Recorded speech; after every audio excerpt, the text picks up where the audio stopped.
Bonjour la chaîne, comment ça va? Moi j'ai la pêche car cette vidéo va parler de centres commerciaux immenses qui ont été laissés à l'abandon, là où la crise a gagné. N'hésitez pas à me lâcher un commentaire gentil pour m'encourager et je passe le bonjour à Paul. Alors si tu regardes cette vidéo, ça me fait très plaisir. On est parti. En 5e place, le Cloverleaf Mall.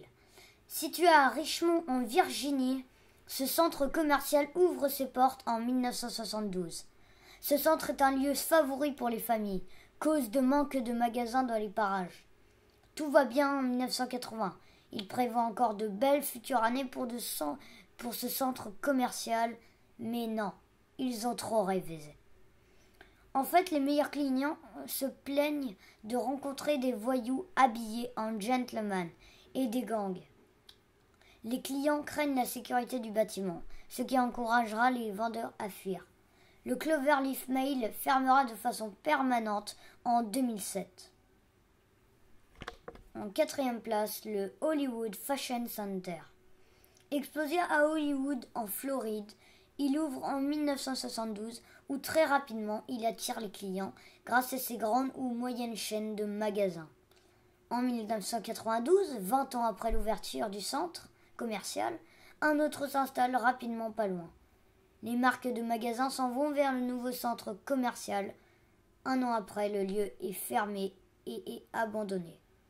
Mais en 2003, le centre est racheté, rénové et réouvert pour des millions de dollars. Mais la réouverture ne durera pas et il sera fermé et abandonné en 2004. En 3e place, le Dixie Square.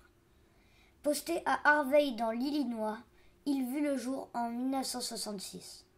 En 2 ans, le succès est au rendez-vous, car le nombre de commerces passe de 136 à 64, qui inclut de grandes chaînes de magasins. Mais ça ne va pas durer, car dans les années 1970, la ville d'Harvey subit de nombreux assassinats, fusillades et vols à répétition. Les caisses du Dixie Square sont vides et en 1978, le bâtiment ferme pour de bon et il est abandonné. Il sera ensuite détruit en 2012.